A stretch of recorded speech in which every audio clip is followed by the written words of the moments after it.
Soal nomor 4, tongkat yang panjangnya L dicelupkan tegak lurus ke air. Bagian tongkat yang tercelup ke air, L/2. Dilihat tegak lurus ke dalam air, panjang seluruh tongkat menjadi 7L/8. Berapakah indeks bias air? Oke, sekarang kita masuk di soal nomor 4. Soal nomor 4 itu diketahui bahwa panjang tongkatnya itu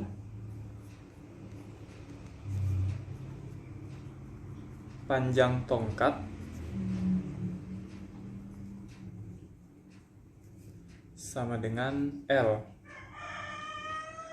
Lalu katanya ini tongkatnya yang panjangnya L dicelupkan secara tegak lurus ke bawah air. Bagian tongkat yang tercelup itu adalah L/2. Bagian tongkat tercelup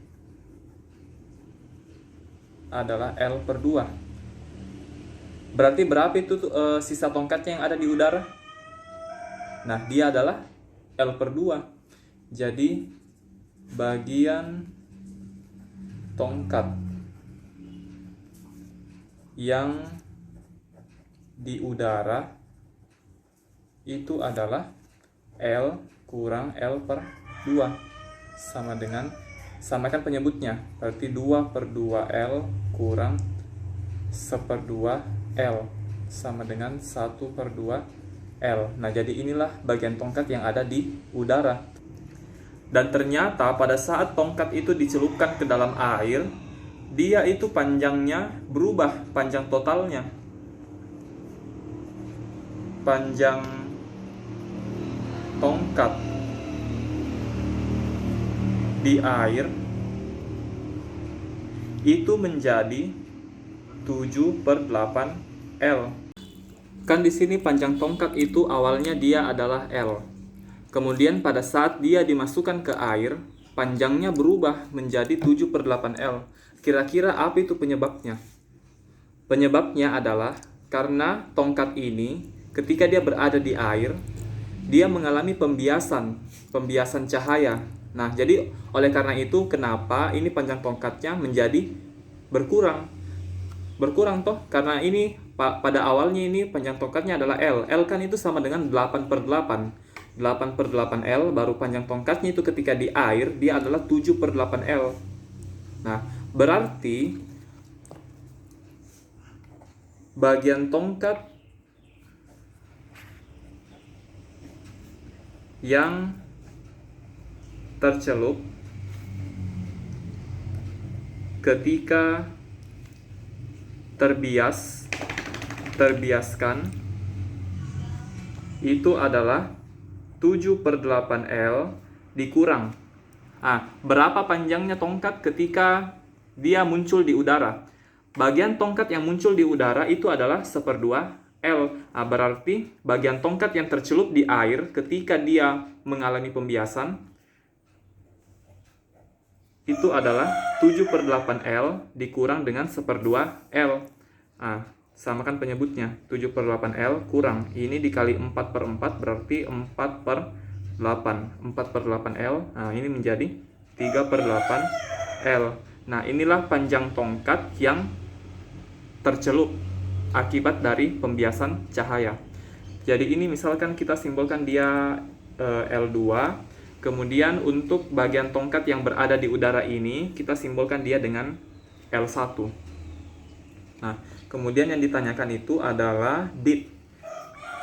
Indeks bias air. Indeks bias air itu kita simbolkan dia dengan N2. Itu bagaimana penyelesaian? Nah, untuk soal seperti ini, kalau ada kata terbiaskan atau mengalami pembiasan, dia itu menggunakan hukum Snellius. Hukum Snellius. Jadi hukum Snellius itu dia dirumuskan sebagai N1 dikali L1 sama dengan N2 dikali L2. Sebenarnya di sini hukum Snellius L1 sama L2-nya itu bisa divariasikan tergantung apa yang diketahui di soalnya.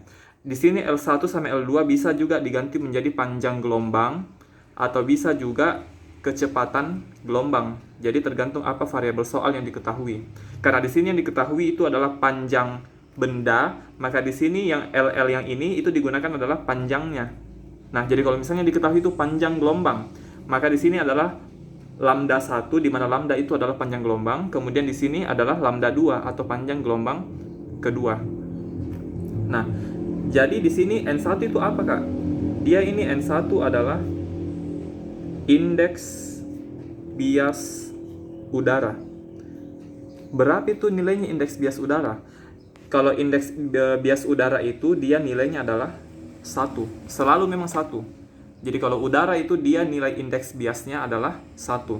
Kemudian L1 inilah yang tadi. L1 itu adalah bagian tongkat yang berada di udara, yaitu sebesar 1/2 L. Sementara untuk N2 yang ini itu adalah indeks bias air yang ditanyakan. Terus ini L2 itu adalah panjang tongkat yang tercelup di dalam air ketika tongkat itu terbiaskan. Nah, panjang tongkat di dalam air ketika dia terbiaskan itu adalah 3/8 L. Nah, sekarang kita masukkan semua angkanya.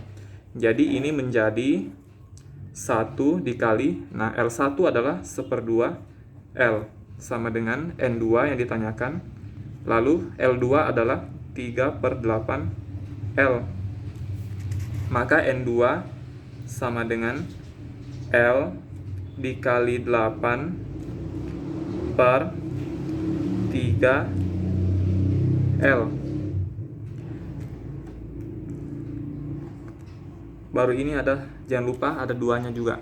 Jadi ini 8-nya pindah ke sini menjadi kali, jadi L dikali 8, lalu ini 3L-nya pindah ke bawah menjadi per 3L dikali 2. Maka ini sama dengan, ini L-nya habis, 8 dengan 2 juga habis, 8 bagi 2, 4. Jadi kita dapatkan N2 sama dengan 4/3. Nah, jadi inilah indeks bias di air, yaitu 4/3.